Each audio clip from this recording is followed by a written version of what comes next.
Three, two, one. We are live. Hello, everyone. Welcome to our webinar, our first webinar in 2025. My name is Chris, Krzysztof Szyszkiewicz, but I go by Chris. I'm partner at Value Ships. And today we're going to talk about growth tactics, key growth levers for 2025. And I have a great speaker together with me. So please welcome Emilka. Can you introduce yourself? Thank you, Chris. Amelia, I go by Amelia from User Pilot because my last name is equally hard to pronounce as you, maybe a little bit easier. I'm the VP of Marketing at User Pilot, which is product growth platform, basically combining user engagement, product analytics, user feedback for multi-channel for SaaS companies. Been with the company almost exactly 5 years. It's my 5-year anniversary tomorrow. So I've seen it Congratulations. all. Thank you. And I've done pretty much everything from content SEO through ABM, paid, outbound, with this company and a few others as well before. So it's been interesting time in SaaS the last few years. So I'm really keen on talking about these key growth factors and how things are changing in 2025 with you today. Because many things will change, that's for sure. And personally, I need to say, Emilia is a good friend of mine. And for me, I met her as before she became my friend. I saw her LinkedIn content as a thought leader in growth. So no pressure, Emilia. And before we go into our main topic for 2025, since we are still waiting for audience to more people to come, let's wait for another 1 or 2 minutes where when we will go to the main topic of today. But maybe before we start, as a warm up for today's topic, let's think not in terms of 1 year, but in terms of 10 years. So what do you think? How the things will change and what will be the SaaS ecosystem, how it will look? Will it still exist in not 2025, but 2035? Yeah, that's a great question. And of course, as anyone else who's observing what's going on, a bit nervous about it. I would bet in 2035 or by 2035, we won't be using software the way we are now. I would hope that the AI agents would be able to basically take over a lot of the tedious, repetitive processes that we currently have to do in software. Sometimes I'm kind of looking at what we're spending. I don't know what percentage of our time on in marketing, but I would easily bet it might be around 30% on things that could be totally automated with generative process outsourcing an hour now. So for instance, the other day I was like chatting to ChatGPT how to link to databases on Notion because I wanted like specific information with specific properties from one database to appear in the other. And this should be done with basically text comments or even voice chat within Notion itself. I shouldn't have to go to an external LLM first. The fact that we have this opportunity to chat to an LLM that like kind of has consumed all the Notion help docs is great already because I had zero patience for reading all the help docs and trying to figure it out myself previously. But then the next steps are so tedious. And I had to kind of repeat the process for a few databases. And then I had to create another workflow for pushing notifications to Slack. And, it's so tedious. We kind of take it for granted. And we sometimes even pride ourselves on how well we do these inefficient processes. Well, I don't believe this will exist anymore in 10 years. It will be just like installing drivers for your printer like you did in the 90s, sort of thing. What do you think? It's so funny because then we feel busy, we've Yeah. completed the work, etc. So from my perspective, a couple of thoughts from my side for 10 years from now. So first of all, if something can be automated, it will be automated. Mm. So for me, it's like, Marvel, Thanos, it's inevitable. Mm. So great fan of comics, by the way. So that's number one. Of course, as a pricing professional, as a pricing enthusiast, I'm always thinking through the lens of monetization. And then, I was trying to understand how the world will gonna look like in 2035, 10 years from today. And then I've been thinking about, and that's gonna be that will come as a surprise. But I was thinking about the ski slopes. So you Mm. know, 10 years ago, or maybe not 20 years ago, when you were going to the ski slope, there was like, one slope, you had one thing to pay for it, and then you can use only one ski slope. And right now, after 20, 30 years, you don't have like one pass for one slope, but you have one pass for all the slopes. And through the monetization lens, I've been thinking about, a currency that you pay for a task. And I'm not saying about, Bitcoin type of a currency, but AI type of a currency that you are paying to get the thing done, right? And we Mm. will have like the common currency for getting things done. Of course, it's a far-fetched, 10 years from now, but when you think about all the tedious things that we are doing, all the repeatable tasks that we are doing, and also all the softwares that are solving, one particular problem, right Yeah. now, or 10 years from now, can not only solve the problem, but the whole aspect, the whole area, generate more leads, right? So today you have software to understand what emails, what leads you should acquire. You should understand the other software to send the emails, the other person to follow up on the emails, then the other software that will help you automate the offering process. And right now, maybe in 10 years from now, you just pay X for it and you get everything done. And this X will be like the currency for getting things done, getting tasks done. So I'm not sure if I'm looking forward to it. It seems a bit exciting, but also, when I talk about it, I feel like, okay, so where is the place for me? Mm. How I'll navigate this world. Nevertheless, if thinking in 10 years perspective, I think common currency, what happened to ski slope and ski passes that we are having right now. I think the same can happen to our marketing SaaS software world. Can you imagine this? Yeah, I can. And of course, I'm a little anxious about it as well, as he said. But, like it will reduce the demand for these low level junior data entry ops jobs that will be catered to with what you mentioned, basically generative process outsourcing and the kind of not cross functional, but cross solution agents, right? As he said, the single ski pass for multiple slopes might become a single agent for multiple solutions that will roam between them and actually do their things in the background. The exciting part is that, like, hopefully, this will unlock more time for real creativity and real innovation. Because it saddens me that we're spending so much time on ops and so little time on actually creating good content. Um, and I think this is kind of cross industry wild phenomenon that I see, that people are, spending a lot more time on setting things up, operating things rather than actually creating. Um, But at the same time, how efficient you can be all over the day. You spend 3 hours on ops, 5 hours on creative tasks, but also your brain needs to rest. So, it's also the discussion about our efficiency and how much time we can dedicate to work.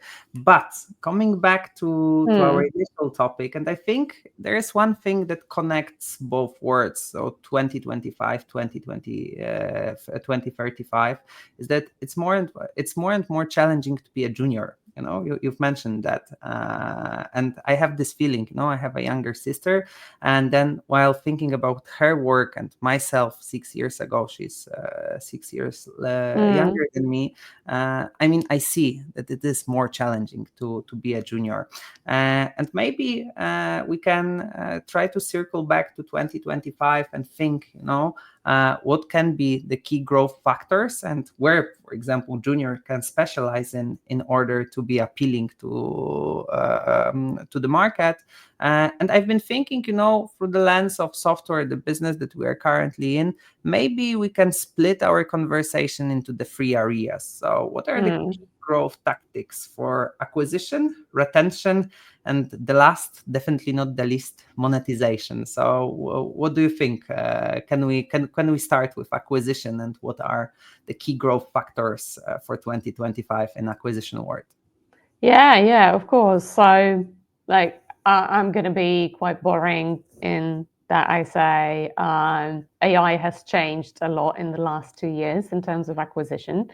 Um, so basically, all the channels have become a lot more saturated because AI increased the efficiency in creating content for basically all channels so much that there is a lot more content floating around, which means there is a lot more competition for attention.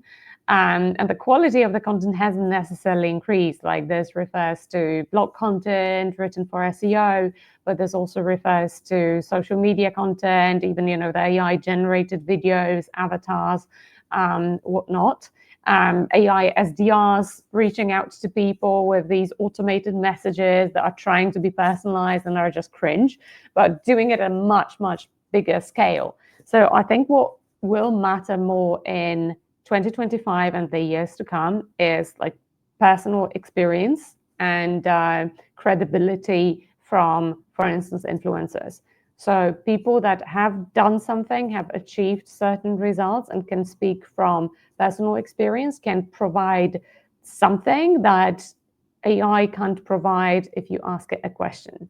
Mhm. Um, and that will be a big leverage for companies that have these internal SMEs with personal brand, great. For companies that don't, creating a network of these thought leaders, influencers, to contribute to the content, to share their original thoughts on the company's behalf or on company owned real estate.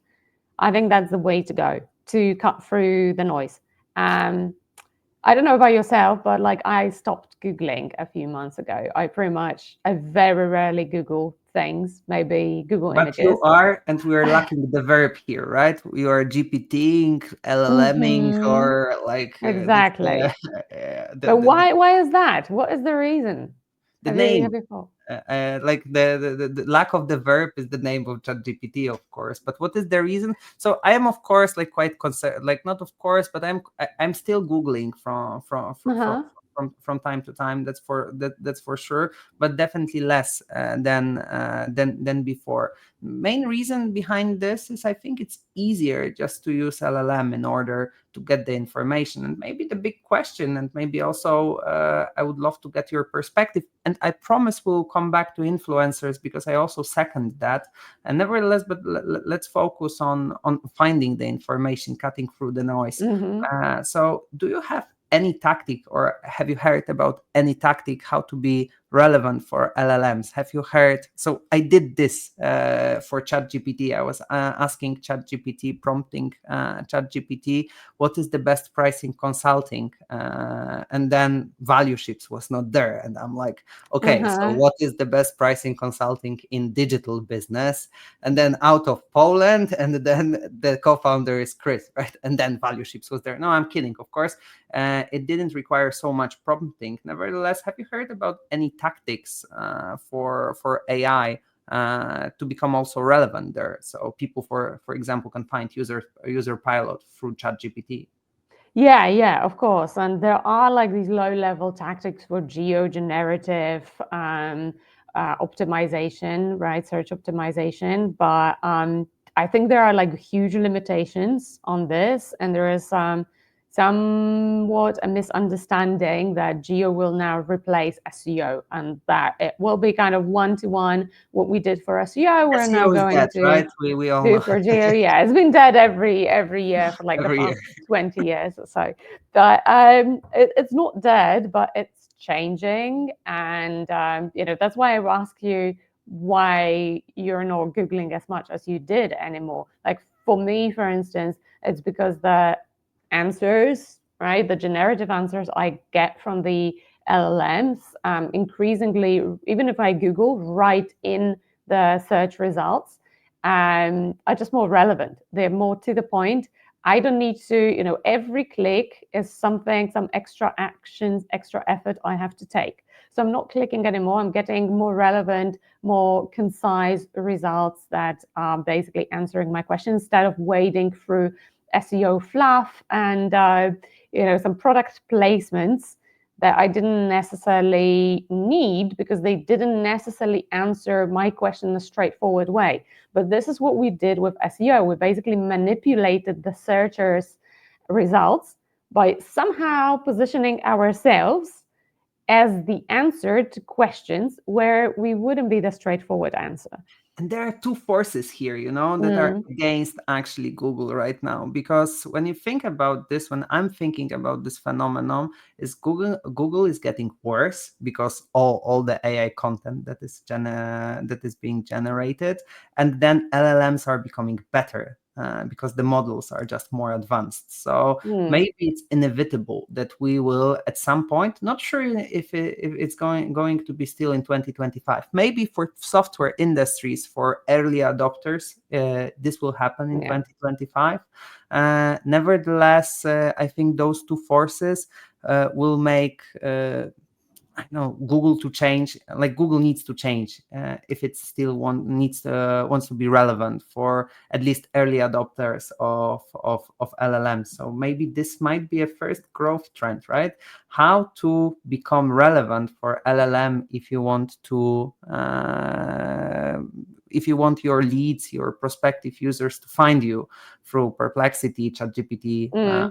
whatsoever. But Yeah, maybe but it's for already these too late. No, for these tools to be useful, they will only find you in the context, like you mentioned, very transactional, very straightforward answers.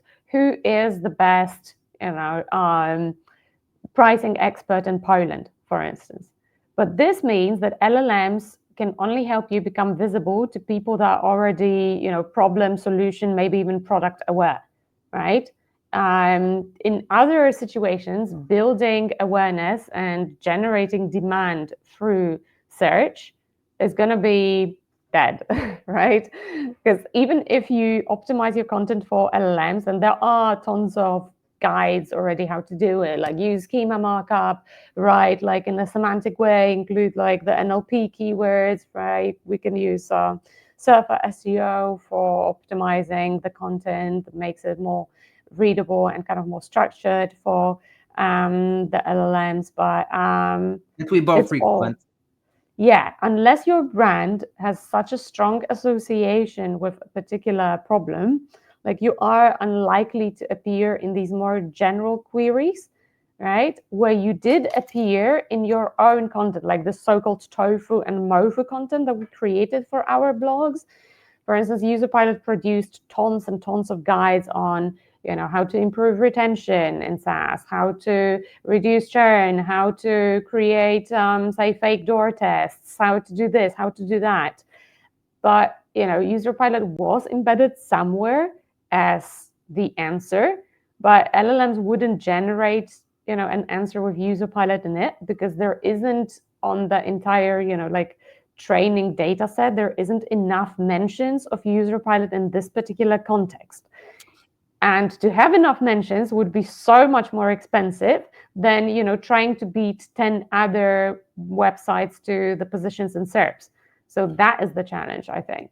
So the challenge and what is quite scary is that winner takes it all, right? So if you ask the LLM to produce, I don't know, the best whatever marketing expert, you name it, you'll have one, maybe two, three answers there. And then, Mm, while I'm seeing how I'm using LLMs, I will not ask for more. At least at Google you had 10, right? So that was the main page. So it was maybe a bit more crowded, but still more differentiated. While here, kind of, I think the winner might take it all. So again, maybe not bad for juniors, but worse for smaller companies. So if you're small, it's going to be a bit harder for you due to the budgets, of course, but also due to the structure of the answer.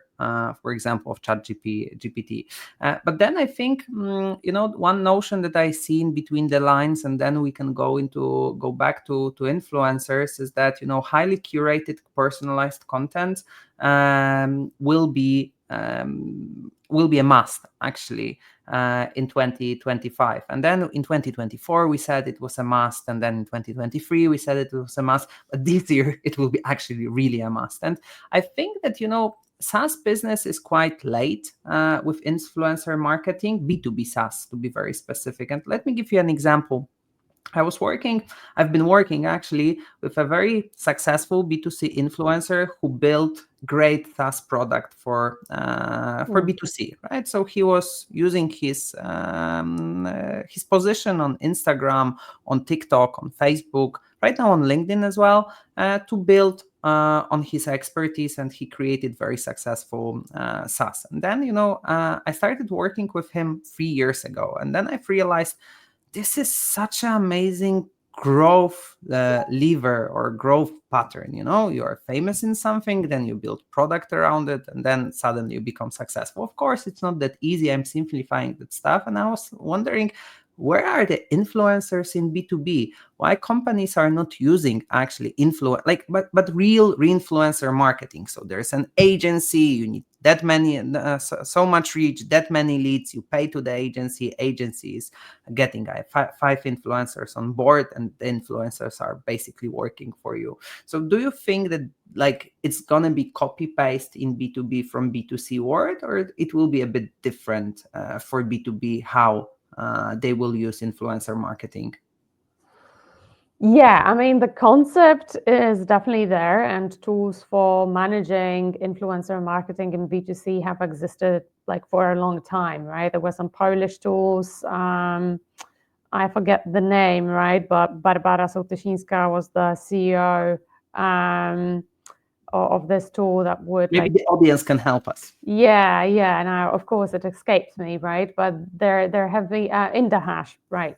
So there have been these tools for quite a long time in B2C, but it's kind of easier to place products in B2C than in B2B, right? Because if someone is running a lifestyle Instagram account and showcasing, beautiful photos of themselves, or cooking or whatever, it's easy to send them shoes or jewelry or whatever, and have them unbox it, etc., etc.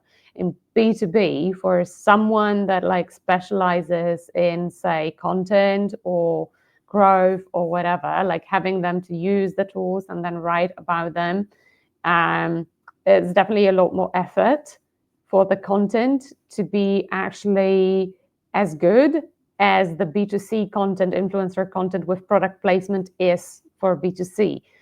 Why? Because in B2B, we expect the influencers, as we mentioned at the beginning, to actually showcase some real world experience and real results. If you just unbox a B2B product, right? Oh, this is a new product for user engagement, but you actually haven't used it in your professional experience to achieve any results with this product, you will start losing credibility, and people will start perceiving you as a sellout.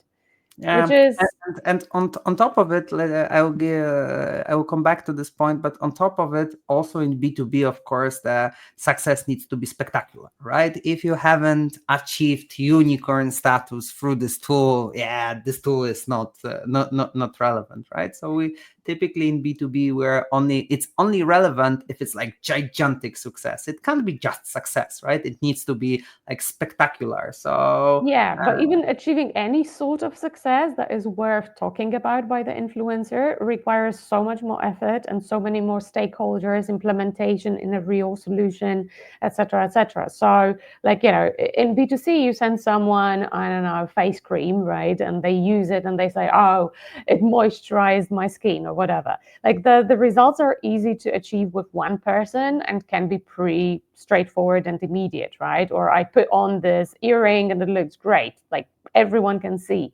but Like then the filter can imagine. be cheaper than an earring, right? Hmm? So maybe it shouldn't be that hard, Maybe, it's a bias that we are having. But then if the influencer, B2B influencer will come at scale, maybe it won't be that hard. Mm, I don't No. know. I think, yeah, I obviously have a high standards for bullshit. So yeah. I mean, of course, you can try the tool and tell people if you like it or not. Personally, I can smell when someone, on LinkedIn with leverage posts, things like that. There are a lot of influencers that are sponsored and they just write, hey, this post was brought to you by this and this tool that does this and that, right? If the tool is really aligned with what they are talking about in the post, then there may be some synergy. Um, but yeah, But it's I think we a are lot doing harder to Um, uh, scale. I agree. Yeah. Actually, I'm just pulling your leg a bit. Mm-hmm. I actually agree with you on that. But I'm sure that we don't know yet how it's going to evolve. Like I'm quite certain that it will happen, and influencers will be more and more relevant. But then, what we are lacking experiences with. At least I haven't heard about this. It's a programmatic influencers, right? So it's not Mm-hmm. one sponsored post, but it's like a year campaign where 5 to 10 influencers are actually promoting your solution in many different ways, right? And not necessarily they need to use their own success. They can use the case study or the social proof Yeah. provided by the company, right? And learning about the B2B budgets, I mean, you still can achieve it, right? You can do like a specific campaign in order to achieve the specific goal, in order to use it later on for your influencer marketing. But then moving so influencers is one part of the spectrum, but I've been also thinking about the referral programs. Mm-hmm. And then I want to plug it into the freemium. Maybe it's going to be more important if you have influencers and marketing and referrals, because people want to test the product before using it. So maybe it's a big comeback of freemium models. But let's park it for a couple of minutes. But let's focus. What do you think about referrals? So and all the referral software that are coming into play. So let me tell you where I'm coming from. So last 3 4 conferences in artist in Berlin, or in We Love SaaS, in SaaSiest, also in the Nordics, in Benelux, I have seen many more referral softwares Mm. that are actually simplifying the referral processes and are actually helping you to monetize your own referrals than in 2023 or 2022. Do you think also referral will be the important part of acquisition, or not a growth lever for 2025? Yeah, I definitely think it will be, and that what you notice in terms of growth of such software is the response to other channels becoming so much more challenging. Um, and with the diminishing returns from SEO, people are turning to other channels like ABM. But ABM, for instance, only makes sense if you have a certain ACV. So people say 40K, like I've heard other people saying 20K, but below that threshold, if you're selling like a cheaper, more transactional PLG, B2B, B2B, B2C software, and it's very hard to do it, or downright impossible, because you're just not getting the return on investment.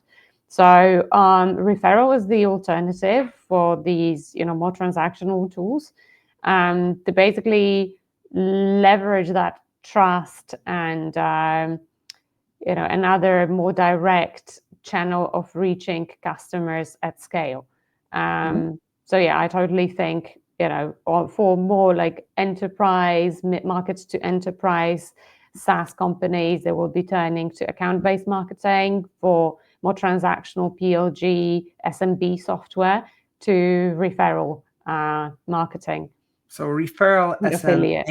a referral as an ABM for low ACV companies. We could So say that, yeah. but you said ABM, right? And Hmm. let me reveal a bit of a conversation that we had while preparing for this webinar. So before going live here, we were discussing with Emilia how important ABM will be. So we as a value ships, we are just starting with account-based marketing. I know, Emilia, that you already have a bit of experience, but I think we both can agree that while the concept is like new and hot right now, it's been here for a while. I remember like Mm. 5, 6 years ago working for my software clients, and we've been using ABM as a one of revenue levers, giving the recommendations to our clients. But it was definitely not hot a year ago, 2 years ago. It was just there. And right now, I hear IBM more and more. So, do you think it's going to be also important? And if yes, we know that for high ICV companies, but who else can find it relevant? Or what are the other features to make ABM useful? Yeah, so as you said, like ABM has been there for a while, but I feel it's still quite nascent. The conversations are very high level and kind of strategic, but not very tactical. And when you look at the software landscape for ABM, most of the ABM tools, Six Sense, Demandbase, Rollworks, they're very, very expensive solutions. Um, so kind of naturally with this price ticket of 60K plus, they're already deterring smaller players. So that might be one of the reasons why smaller companies haven't even taken a jab at ABM. Because adding that software subscription cost on top of the ad budget they need to spend already makes it impossible to break even with this program. Um, but I think it's possible to leverage aspects of ABM with more like one-to-many programmatic advertising place where you leverage basically LinkedIn ads and to surface your solution in front of the target audience at like smaller basically ticket prices, but then you need to unbundle and patch the solutions together. This is what we did because we've always been very lean and very scrappy, and it's not in our DNA to kind of commit to a super expensive software before we have even gotten some proof of concept. So we spent a few months literally patching together basically HubSpot with a few other solutions. Now we're building our own internal API solution for LinkedIn, almost done, to see basically if that would work for us. And it did. We've seen positive return on investment. With like, yeah, I mean, you still need to have a pretty solid advertising budget to do that. So I don't see it, as I said, happening for companies that are selling software for like $20 or $50 per month, for instance. And if you are not patient, ABM is not for you, right? Because it both requires internal capabilities and budget, and it's not a short-term strategy. So you start, like my perspective, feel free to disagree, but my perspective is that you need to believe in it. You need to dedicate resources. You will see ROI in time, but it's not going to be like a performance marketing campaign, right? That it's going to, you can see some positive results in a couple of weeks. Typically, at least from my perspective, consulting perspective, selling bigger deals that require a lot of trust for Mm-hmm. services. I mean, ABM can be useful, and I've seen it working, but it just takes time, right? It can take months for you to close your first deal. It might be a good deal if you've done your ABM strategy properly, if you choose like the proper logos. You will be happy and thankful for it. But the most challenging part for me is to be patient, right? It won't work, at least from my perspective, in 1 month or 2 months. It takes a bit more time, and also it requires a lot of internal capabilities. So sales need to talk to marketing. Boom, 2025 again, right? Now, but when you think about this, it really requires at least weekly sprints, or I don't know, bi-weekly calls where you align on your strategy, where you have a place where you can exchange all the information, etc., to make it work, basically. Although we launched our first ABM campaign ever on the 15th of September, and by now, so it's been 4 months, right? December we can kind of write off because it was a slow month. So actually, in the middle of the month, we paused our ads until the 6th of January. We generated by now, I think, 685,000 in pipeline, and we already have around $250,000 in closed won deals. So I was surprised that it worked actually pretty fast, contrary to what you said. I do agree that you need to be patient. And well, but the same applies to, for instance, SEO. You may see some early signals straight away. But honestly, I recently read, and that kind of opened my eyes, that you need to put in 5 years of work to really get consistent results from SEO. And this is what I'm seeing as well, that it's becoming harder, it's becoming more expensive, it's becoming diminishing returns. But you also don't have any control over who comes from the searches, because you're not targeting accounts that are big enough to afford your solution at like higher ACVs.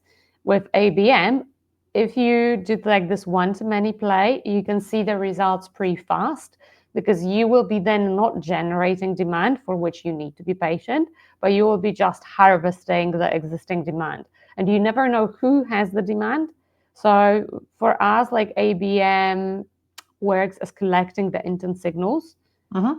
And then we can work more on the accounts that have shown intent signals.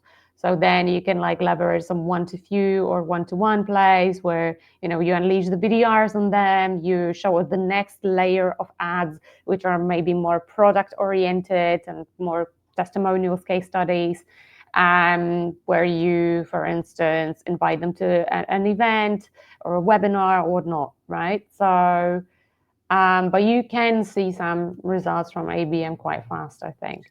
And then also trying to sum up this part, intent signal is yet another word to keep an eye on in 2025. So I think we have quite often examples for acquisition. So trying to sum it up, if you want to be relevant and if you want to grow in 2025, make sure that you are visible and you have strategy on your visibility and LLMs. SEO is not that, but definitely Google will have some hard times. Influencer marketing can be something that is worth leveraging or testing in 2025. If you haven't built your personal brand, if you haven't started building your personal brand, you should. I think we can agree on that.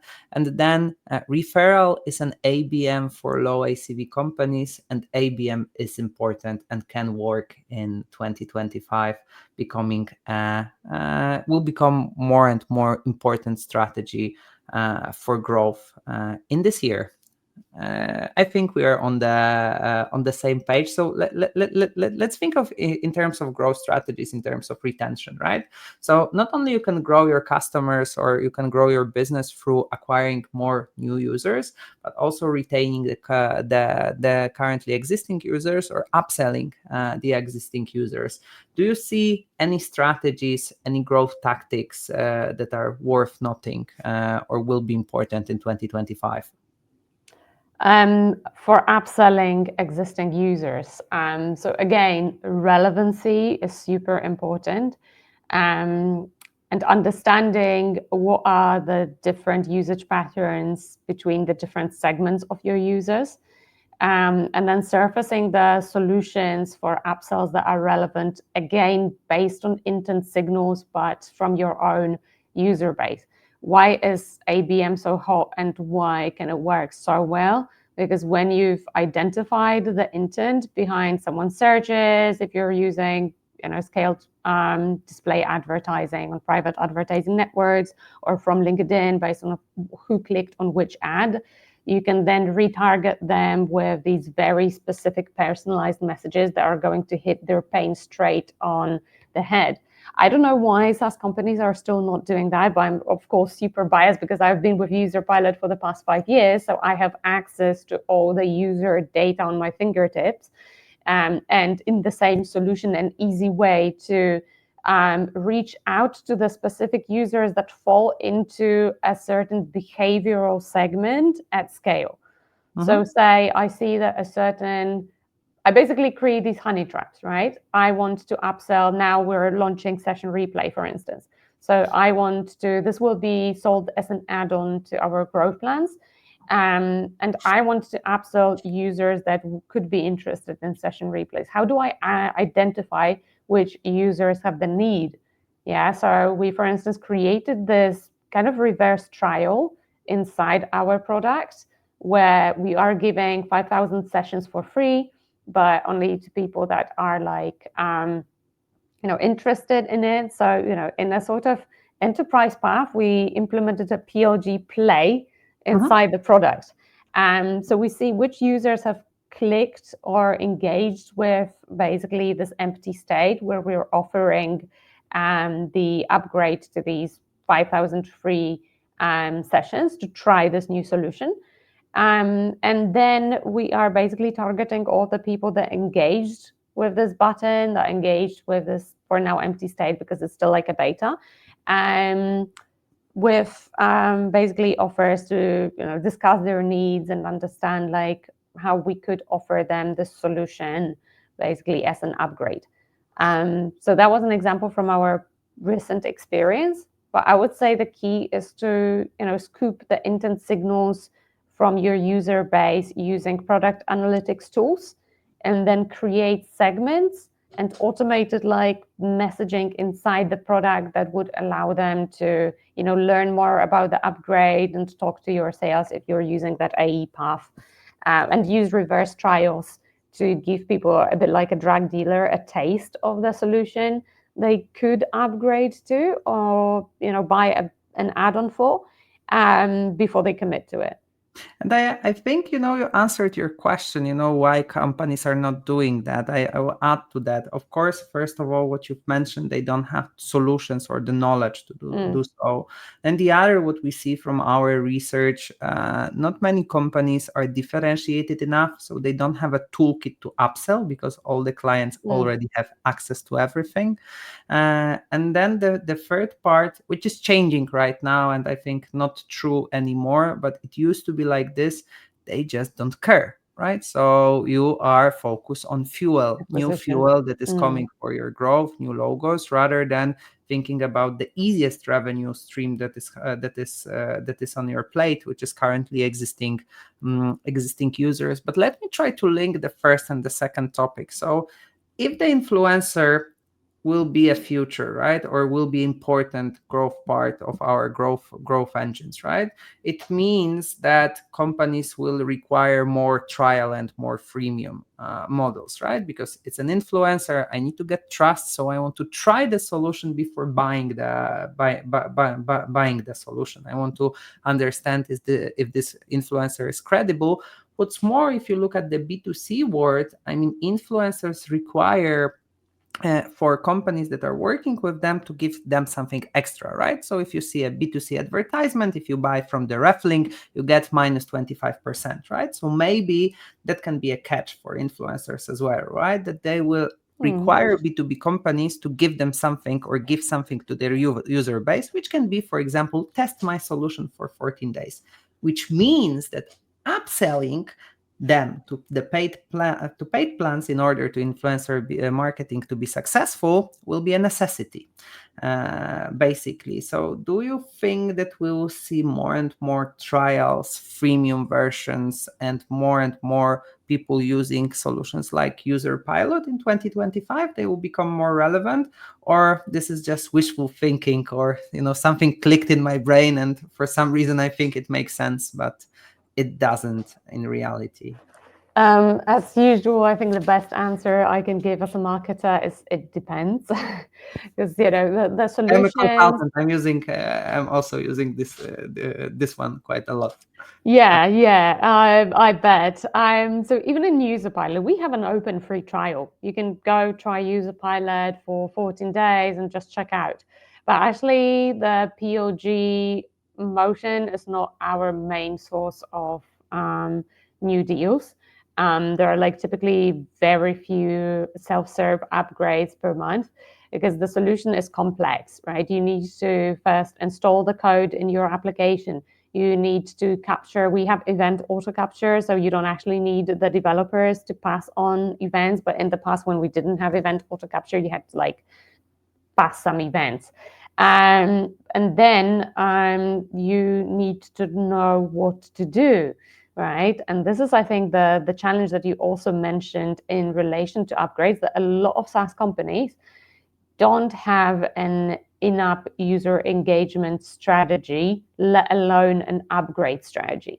So they don't know what to look at. They don't know how to basically use tools like that. And that's why they need a lot more hand-holding than with more established software for kind of use cases that are obvious, that are easy to execute, and that are a lot more transactional. Mhm. So, will we see more trials? I see the reverse. I've seen the reverse trend actually in the last, I would say, year or so. Everybody wants to be enterprise, even solutions that are definitely not enterprise ready. Only yesterday, I had a demo with a solution that claimed to be, like an AI agent for ABM. And it was miserable because they were showing me the demo and their solution was literally failing on screen to execute what they claimed it does. Um, so currently there's the reverse trend, but it may, there is an ebb and flow always. As people lose trust in enterprise gated solutions because they don't deliver on the promises they are claiming to, be delivering, then there may be the reactive motion from smaller like point solutions that are unbundling these big, for instance, massive ABM tools and offering free trials for something that is easier to execute. But again, it all like comes back to, is your audience sophisticated enough to be able to use the solution on their own and get value from the trial without like human help? Yes, and I think that this comes back, also to onboarding and faster time to value. So this is the trend that I'm currently seeing, especially with AI agents, that you need to prove your value faster than it used Mm-hmm. to be. Of course, the faster it is, and it's been always like that, the better it is. But then back in time, it was not that necessary. I think right now that especially, and maybe let me create the link to our last topic, which is monetization. And this is, I think, it's a nice link that if you want to charge for output, for outcome, faster time to value will be necessary. So this is a bit of a retention, a bit of a monetization topic. But do you see, or do you have any advices to the to our audience, how to provide faster time to value, how to better onboard your clients so they see the value as soon as possible? Yeah. I mean, I still don't see a lot of SaaS solutions that provide like good reactive onboarding. So I log in and I do something and the tool responds to what I do. Because again, this has been too complicated and too difficult for the very few product marketers or product growth marketers that are like part of SaaS companies to execute. You need to understand your whole user journey. You need to understand like what are the monetization triggers on the user journey, for instance, and be able to respond to these milestones in real time. So have the solution, but also have like the whole strategy and plan. And it might, ironically, become a lot easier with AI agents. This is something that we are working on as well. So taking the brunt of analyzing the user journey for different user segments, for different jobs to be done, different user personas off the product analyst, and then passing the data on in a digestible form to the product marketing manager, product growth manager, to be able to implement this reactive onboarding on. And so I think the future will look like the tools will be actually analyzing larger volumes of data, for instance, from auto-captured events, looking for patterns in the usage data, segmenting the audience based on these usage patterns, and then generating these reactive in-app experience that will guide the users in a lot more like relevant and personalized way. Because currently, if you go into a tool and see a 17-stepped product store that is showing you all the different features that are completely irrelevant to what you're trying TLDR, to do, right? yeah, exactly. Then you're frustrated. And this only happens when you're a new user. It doesn't really happen at later stages of the user journey. This example I brought up at the beginning, when I was trying to use Notion for an advanced use case, and I couldn't get the answer from Notion itself, right? I think there will be like this co-pilot assistant in every tool that will be dynamically generating onboarding experiences that will be super relevant and personalized at any step of the user journey. And in 2025, I think it may hurt twice, right? Because before, if we were charging only by access by user, it hurts once because it results in churn, right? But if we go into outcome-based, output-based pricing, it hurts twice because it results in churn and lack of payment at all, right? Mm, Because if you are charging for yeah. the work delivered, if you're not capable of delivering this work, not only people will not use your solution, but also you will not receive any money. Before, in SaaS, in classical subscription, at least you had 1 month payment, right? It's something, it's money that you received. And maybe, as I already said about outcome based, output based, work delivered, what do you think about this model? So, and let me set a bit of a tone here at the very beginning. So, definitely the conversation is there. Definitely, the biggest players are trying to navigate those waters, right? So we see Salesforce, for example, doing some of it, and other big companies. My always big question when I see the discussion referring to the biggest players, I have this feeling, yeah, okay, they of course are on the edge of innovation. Nevertheless, it might not be a necessity for the smaller players. And at the end, what can happen to outcome based pricing? I hope not, but it can be good 10 outputs per good plan, better 50 outputs, and then the best 100 or unlimited outputs, right? This can happen. It can be clustered, or it can go the full circle. I hope it will not happen. I am a great fan of value based pricing, so Mm. based on the value that you are delivering. But I see this door open, right? That it might happen eventually. So, setting the tone here a bit, what do you think about the future in 2025? Will SaaS will evolve from subscription to outcome as a service? Is this a future? Yeah, I think there is a growing trend, and definitely the VC scene is super excited about this opportunity because it allows you to compare basically the outcomes of the solution you're using to the outcomes of a full-time employee, right? Like you must have heard about this SF-based startup artisan that launched this advertising campaign on billboards everywhere in San Francisco, like stop hiring humans. Right? Mhm. This is a super exciting value proposition because humans are a lot more expensive than software typically. So if we compare the solution to the salary of a full-time employee, we can then basically charge a lot more for that software than if we did based on just a bundle of features, or even with value-based pricing, right? The individual outcomes. I think what you mentioned, we're going full circle and eventually going back to, hey, pay this much for 5 outcomes, this much for 10 outcomes, this much for unlimited outcomes. Um, Maybe this can evolve in a yet other direction, that you will have different AI agent personas. So you will be paying for a junior, for a mid, and a senior expert that will in fact be AI that is capable of delivering so and so much output. Mm-hmm. So it will be, in a sense, gating the solution by means of packaging it in a way that is comparable to an investment in a person. And the compelling value prop here is that, unlike a real person, this AI worker will not be getting sick, will not be quitting, will not be going on holiday. You don't have the associated costs related to HR. Hiring is super expensive and super difficult. Yeah, if you need But to this find, person is not, this AI agent is not growing in time, right? So when you think yeah, about it, so exactly, you invest. accrued. Uh-huh.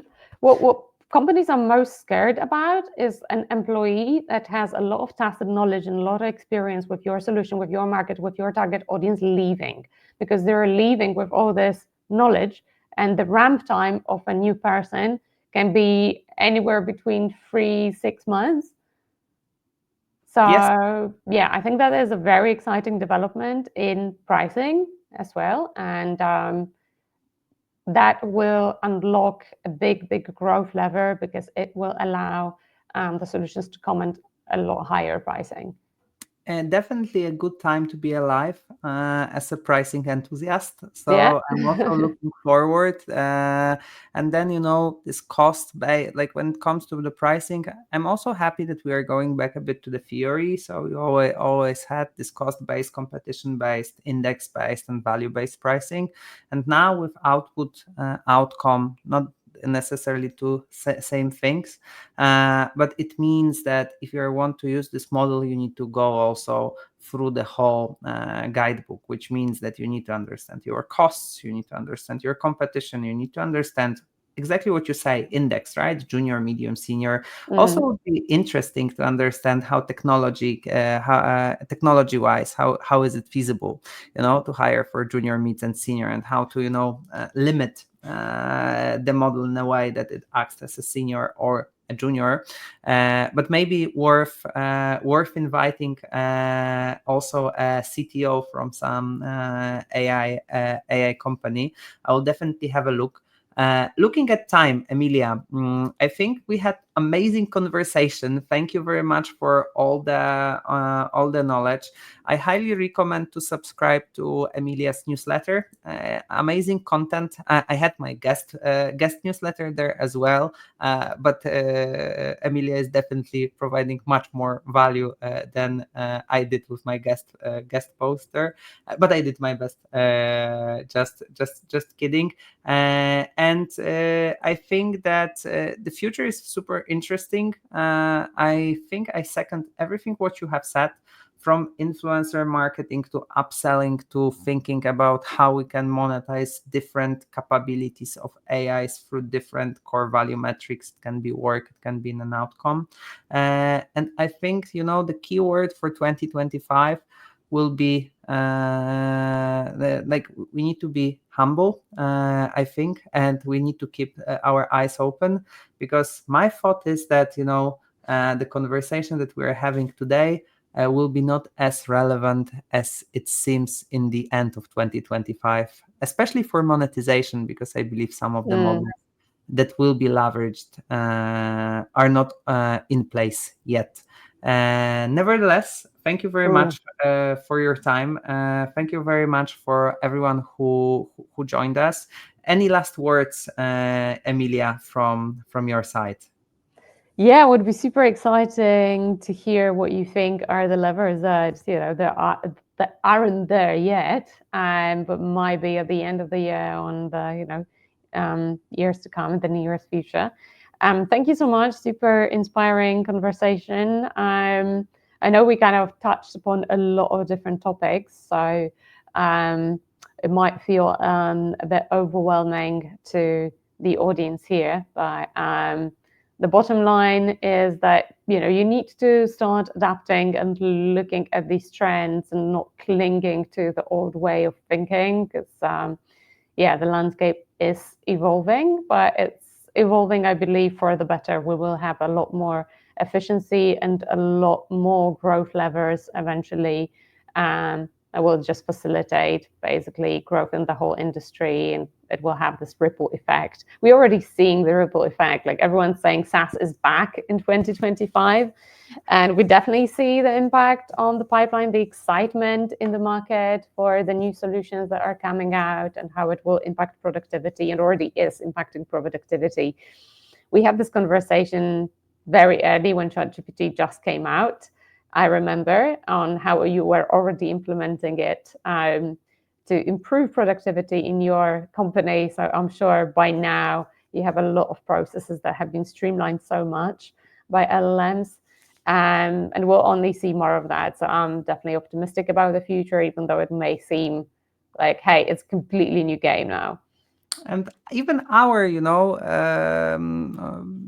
approach to it has changed. I remember when ChatGPT came to place, and we've met somewhere in Dublin, and we were like, yeah, we don't know, it's a bit, we feel anxious. And right now, year and a half, and we are excited. Yeah. So I think even in our personal conversation, I see that our attitude towards it, from anxiety, evolved to excitement, which is, I think, great last words for our webinar. Thank you very much, everyone. Today in our webinar we had Emilia Korczyńska, who is a VP of Marketing at User Pilot and author of Product Trends. Highly recommend to subscribe. My name is Chris, and I am partner at Value Ships. See you soon. See you. Thank you. Bye bye.